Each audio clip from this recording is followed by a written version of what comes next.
School জীবনে 18টা কবিতা লিখে আমি আমার পণ্ডিত স্যারের কাছে জমা দিয়েছিলাম। তিনি 2 দিন পরে আমাকে ডেকে বললেন, তোমার কিচ্ছুই হয় না। আমি এরপরে আর কবিতা লেখার দুঃসাহস আমি আর দেখাইনি। এখন যারা শক্ত হাতে কোমল হৃদয়ে জাতিকে জাগানিয়া কলম পরিচালনা করেন, আজকে তাদের মেলায় আমার আগমন। আমি স্যারকে আবারও স্মরণ করছি। বিশ্বাস জাতির মেরুদণ্ড, বলা হয় শিক্ষা জাতির মেরুদণ্ড, আর শিক্ষার মা হচ্ছে বিশ্বাস। যার বিশ্বাস যেমন হবে সেই ব্যক্তি বা জাতির কার্যকলাপ সেইভাবেই পরিচালিত হবে। বিশ্বাসের প্রকাশ হচ্ছে সংস্কৃতি। অতএব সংস্কৃতিকে বাদ দিয়ে বিশ্বাস নয়, বিশ্বাসকে বাদ দিয়ে সংস্কৃতিও নয়। এই জাতি নিজস্ব কোনো বিশ্বাস নেই, সংস্কৃতি নেই, অন্যেরটা অনুসরণ করে চলে, এই জাতি সবসময় পিছনে পড়ে থাকে। কখনো অনুসরণকারী সামনে নেতৃত্ব দিতে পারে না, আর অন্যের সংস্কৃতিকে যারা অনুসরণ করে তারা কখনো আত্মমর্যাদাবোধ সম্পন্ন জাতি হতে পারে না। তারা হয় সংকীর্ণ এবং বিধ্বস্ত একটা জাতি। আমাদের ইতিহাস এমন নয়। আমাদের ইতিহাস খুবই সমৃদ্ধ। বিশ্বাসকে কেন্দ্র করেই আমাদের সংস্কৃতি, আর সংস্কৃতিকে কেন্দ্র করে আমাদের জীবনের সকল যাত্রা। বাংলাদেশ বিভিন্ন ধর্ম বর্ণের মানুষের আবাসভূমি। তবে আল্লাহর এটা নিজস্ব পরিকল্পনা যে এখানে শতকরা 90 থেকে 91% মানুষ তাওহীদে বিশ্বাসী। বাকি অন্যান্য ধর্মের যারা আছেন আমরা তাদেরকে তাদের জায়গায় সম্মান করি, এবং এই বিশ্বাসের কারণে বাংলাদেশ হচ্ছে ধর্মীয় সম্প্রীতির একটি বৈচিত্র্যময় লীলা। আলহামদুলিল্লাহ, আমরা বিগত আন্দোলনে দেখেছি মন্দিরগুলা, চার্চগুলা, পেগোডাগুলা পাহারা দিয়েছে মাদ্রাসার ছাত্ররা, পাহারা দিয়েছে ইসলামী দলের লোকেরা। এটা তো মাদ্রাসা ছাত্রদের নিজস্ব ধর্মীয় প্রতিষ্ঠান নয়, কিন্তু তারা এটা জানে যে সকল ধর্মের মানুষকে আল্লাহ তাআলাই তাদের ধর্ম চর্চার সুযোগ দিয়েছেন। তবে আল্লাহ সঠিক রাস্তা কোনটা সেটাও বলে দিয়েছেন। কারো উপর পুরো ধর্মের কোন জবরদস্তি চালানোর কোন ইখতিয়ার আল্লাহ কাউকে দেন। সমাজের কিছু দুষ্ট লোক আছে, তারা নিজেদের এজেন্ডা বাস্তবায়নের জন্য কিছু দুষ্কর্ম সংগঠন করে, তারপরে এর দায় নিরীহ শান্তিপ্রিয় মানুষের ঘাড়ে চাপাই দেয়। এরা সবসময় পর্দার আড়ালে থেকে যায়, দরাচুরা বাইরে তাদের অবস্থান। আমরা সম্প্রতি কালে সকল ধর্মের সকল মতের মানুষের সাথে নিবিড়ভাবে মিশেছি। সবাইকে আমরা একটা বার্তা দেওয়ার চেষ্টা করেছি, ধর্মের ভিত্তিতে জাতিকে বিভাজিত করা আমাদের কাজ নয়। ধর্ম যার যার নিজস্ব চয়েস, এর ভিত্তিতে আমরা এখানে মেজরিটি মাইনরিটিতে বিশ্বাসী না। এদেশে যারাই জন্মগ্রহণ করবে তারা এদেশের গর্বিত নাগরিক। তারা তাদের নাগরিক অধিকার সকলের মতো ন্যায্যতার ভিত্তিতে অবশ্যই তারা ভোগ করবে। তাদের নাগরিক অধিকারের সামান্য চিহ্নটুকু কেড়ে নেওয়ার অধিকার কারণে আমরা আরেকটা কথা তাদেরকে অনুরোধ করেছি। দীর্ঘ অর্ধ শতাব্দীর ঊর্ধ্বে হয়ে গেল বাংলাদেশ স্বাধীন হয়েছে। এই দীর্ঘ সময়ে যারা কুমতলব হাসিলের জন্য বিভিন্ন ধর্মের মানুষের উপরে জীবনের, ইজ্জতের, সম্পদের উপরে আক্রমণ চালিয়েছে, আপনারা দয়া করে তাদের নাম খুলাসা করে দিন। আপনারা সাদাকে সাদা বলুন, কালোকে কালো বলুন, তাহলে কালোরা সাদা এপ্রন গায়ে দিয়ে সমাজে আর বিচরণ করতে পারবে না। তারা সমাজের কাছে ধরা পড়ে যাবে। আমরা তাকে স্পষ্টভাবে তাদেরকে এটাও বলেছি, সেই কালো ব্যক্তিটি আমি হলে আমার নাম বলে দেন, কোনো অসুবিধা নেই, সমাজ আমাকে চিনে ফেলুক। আমরা প্রত্যাশা করব আগামীতে কোনো অন্যায়কে কেউ বরদাস্ত করবে না এবং কেউ আড়াল করার চেষ্টা করবে না। যদি বরদাস্ত করে, আড়াল করে, তাহলে এই দেশে সুস্থ সমাজ এবং সভ্যতা গড়ে ওঠার কোনো সম্ভাবনা নেই।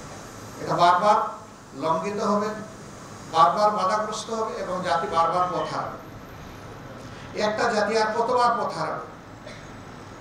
কতবার আমাদেরকে উচ্চ মূল্যের রক্ত ঋণ পরিশোধ করতে হবে? সম্প্রতি আন্দোলনে কম বেশি হাজার খানেক যোদ্ধা অন্যায় সত্যের বিরুদ্ধে, বৈষম্য এবং স্বৈরতন্ত্রের বিরুদ্ধে লড়াই করে তারা দুনিয়া থেকে বিদায় নিয়েছেন। আমি তাদের প্রতি গভীর শ্রদ্ধা নিবেদন করছি।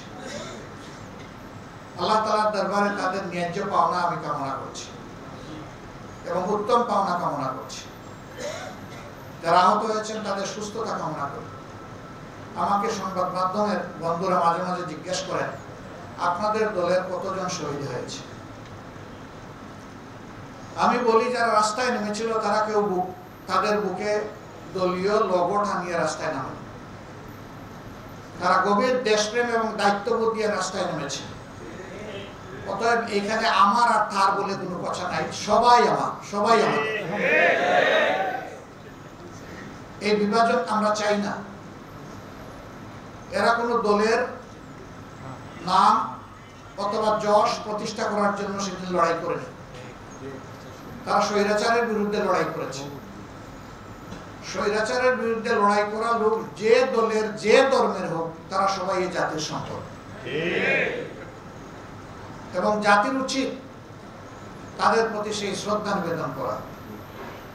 আজকে যে সাংবাদিক বন্ধুরা এখানে উপস্থিত আছেন, তারাও তো বিগত বৎসরগুলোতে তাদের কলম মুক্ত ছিল না এবং মুখ খোলা ছিল না। তাদের কলমকে থামিয়ে দেওয়া হয়েছিল, নিয়ন্ত্রণ করা হয়েছিল কঠোরভাবে, আর মুখে ঝুলানো হয়েছিল অদেখা তালা।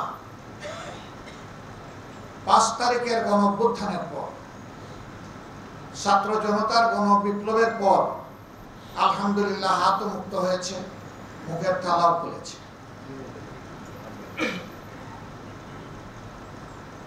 আমরা চাই সমাজের এই গুরুত্বপূর্ণ স্তম্ভ, এটা তাদের বিবেক অনুযায়ী তারা দায়িত্ব পালন করুক, সত্যকে সত্য হিসাবে তুলে ধরুক এবং নিঃসংকোচে তুলে ধরুক, সেটা যার পক্ষে হোক আর যার বিপক্ষে হোক। তাদের কলম মুক্ত থাকুক, তাদের মুখটাও খোলা থাকুক। সাংবাদিকদেরকে বলা হয় জাতির বিবেক, মিডিয়াকে বলা হয় দর্পণ। আমরা ঠিক এক জায়গায় তাদেরকে দেখার ব্যাপারে প্রত্যাশী, আগ্রহী। সম্মানিত বন্ধুগণ, আজকে এখানে সাংস্কৃতিক ফ্রন্টের আয়োজন। আমাদের সংস্কৃতি ভুলিয়ে দেওয়ার অনেক অপচেষ্টা করা হয়েছে।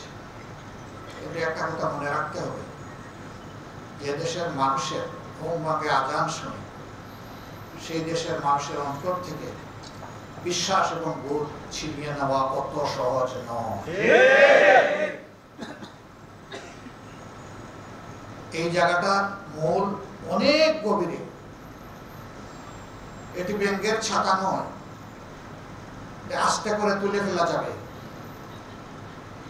এটি 1000 বছরের বটবৃক্ষ, তার মূল অনেক গভীরে, টান দিলেই উপড়ে ফেলা যাবে না। এই 15.5 বছর বহু কসরত করা হয়েছে, বিভিন্ন সংস্কৃতি আমদানি করা হয়েছে, চাপিয়ে দেওয়ার চেষ্টা করা হয়েছে। আপনারা দেখেছেন এক রাতে সমস্ত চাপিয়ে দেওয়া সংস্কৃতি ধ্বংস হয়ে গিয়েছে। মানুষের দেহের উপর জোর চলে, চাবক চলে, মনের উপর জোর এবং চাবক অচল। মন মানুষের সবসময় তাজা থাকে, আর সংস্কৃতির সাথে মানুষের সম্পর্ক হচ্ছে মনের সম্পর্ক। আমি সংস্কৃতি অঙ্গনের এই সমস্ত যোদ্ধা ভাইদের প্রতি সম্মান জানাই এবং আহ্বান জানাই, কোন স্বৈর শাসকের লাল চক্ষু যেন তাদের কলমকে থামায় দিতে না পারে, তাদের কণ্ঠকে যেন স্তব্ধ করতে না পারে। চিন্তার জগতে কোনো আপোষ নেই, সত্য কথা বলার জগতে কোনো আপোষ নেই, জাতিকে জাগিয়ে তোলার ব্যাপারে কোনো আপোষ নেই, সত্য প্রকাশে কাউকে পরোয়া করার কোনো প্রশ্ন নেই। এই জায়গা থেকে যদি বলিয়ান হয়ে আমরা সামনের দিকে আগাতে পারি, ইনশাআল্লাহ জাতি পথ হারাবে না। কিন্তু জাতির এই পাহারাদাররা, মনস্তাত্ত্বিক পাহারাদার যারা, তারা যদি তাদের দায়িত্ব সঠিকভাবে পালন না করেন, তাহলে এই জাতি বেশি দূর আগাতে পারবে না। আসুন আমরা মানব জাতির মুক্তির মঞ্জিলের জন্য যে বিপ্লবের সূচনা করেছেন মহানবী মুহাম্মদুর রাসূলুল্লাহ সাল্লাল্লাহু আলাইহি সাল্লাম, তার দেওয়া এই আমানতকে বুকে ধারণ করে আমরা সামনের দিকে এগিয়ে যাই। ইসলাম শুধু মুসলমানের জন্য নয়, আল্লাহ তাআলার অ্যাপ্রোচ হচ্ছে শাহরু রমাদান আল্লাযী উনজিলা ফীহিল কুরআন হুদাল লিন-নাস। পবিত্র রমজান মাসের কথা আল্লাহ উল্লেখ করে বলছেন, কোরআন এই মাসে নাযিল করেছি গোটা মানবতাকে পথ দেখানোর জন্য। এই মানবতার মধ্যে সবাই আছে। এই জন্য এই ভারতবর্ষ, মুসলমানরা শ বৎসর তারা শাসন করেছে, কিন্তু সেখানে কোনো অশান্তি ছিল না। মুসলমানরা সংখ্যা লঘিষ্ঠ ছিলেন, তারপরেও তাদের শাসন শতাব্দীর পর শতাব্দী ভারতবর্ষের আপামর জনগণ মেনে নিয়ে তারা আনন্দিত ছিল। কিছু গাদ্দার, কিছু বিশ্বাসঘাতক ভারতবর্ষের এই শান্তিকে তছনছ করে দিয়েছে, যার কুফল 190 বছর এই জাতিকে ভোগ করতে হয়েছে। তারপরেও স্বাধীনতা পেয়েও আমরা স্বাধীনতা পেলাম না। এরপরে আবার আমরা স্বাধীন হলাম, তার স্বাদ ভোগ করতে পারলাম না। বঞ্চিত এই জাতিকে এখন জাগতেই হবে। অধিকার কেউ গড়ে এনে দিবে না, লড়াই করে আদায় করতে হবে। এবং আমরা চাই প্রত্যেকটি নাগরিক তার ন্যায্য অধিকার পাক। এখানে কোনো রাজনৈতিক জমিদারি আমরা বরদাস্ত করব না। রাজনীতিবিদরা হবেন জাতির শ্রেষ্ঠ সেবক, এর বাইরে তাদের কোনো পরিচয় নেই। রাজনীতিবিদরা কখনো দেশের মালিকানা দাবি করতে পারবেন না। যারা এই মালিকানা দাবি করেছেন, যুগে যুগে তারা চরমভাবে অপদস্থ হয়েছেন। যারা এই দেশের মানুষকে নিজেদের প্রজা মনে করেছেন, আল্লাহ তাদের সম্মান উঠিয়ে নিয়েছেন। আর যারা মানবতাকে সম্মান করেছে, শ্রদ্ধা করেছে, আল্লাহ তাআলা তাদের সম্মান বৃদ্ধি করে দিয়েছেন, তাদের শক্তিকে সংহত করেছে। আল্লাহর সাহায্য তাদের পিছনে এসেছে। আমরা আল্লাহ সেই সাহায্যের প্রত্যাশী। এমন একটা জাতি আল্লাহ তাআলা আগামী দিনে আমাদেরকে গড়ার তৌফিক দিন, যেখানে মানুষের কোনো ভেদাভেদ থাকবে না। প্রত্যেকটি মানুষ তার দেশের পরিচয় দিয়ে দেশে এবং প্রবাসে, বিশ্বের সকল জায়গায় গর্ববোধ করবে। এমন একটি জাতি গড়ার জন্য, এই জাতি গড়ার যারা কারিগর, আল্লাহ তাআলা তাদেরকে হুঁশ জ্ঞান দিন, দায়িত্ববোধ তাদের মধ্যে জাগ্রত করে দিন, এবং তারা যেন সত্যকে ধারণ করে সামনের দিকে এগিয়ে যেতে পারে। আল্লাহ তাদেরকে সাহায্য করুন। আমরা মজলুম সংগঠন, বারবারই বলি, সবাই স্বীকার করে আমরা মজলুম সংগঠন, কিন্তু আমরা মজলুম হওয়ার জন্য আমরা মানসিকভাবে বিধ্বস্ত নই। আমরা বিধ্বস্ত হলে এই তরি উল্টা স্রোতে বয়ে নেওয়া আমাদের পক্ষে সম্ভব হতো না। এটা আমাদের কাজ নয়, এটা স্বয়ং আল্লাহ রাব্বুল আলামিন আমাদেরকে দিয়ে করিয়েছেন। এই জন্য আমাদের তামাম তাওয়াক্কুল আল্লাহ তাআলার উপর। আমরা প্রত্যাশা করি দেশের মানুষের ভালোবাসা। আল্লাহ তাআলা আমাদেরকে সাহায্য করুন। হাসবুনাল্লাহু নি'মাল ওয়াকিল, নি'মাল মাওলা ওয়া নি'মান নাসির। আসসালামু আলাইকুম ওয়া রাহমাতুল্লাহি ওয়া বারাকাতুহু।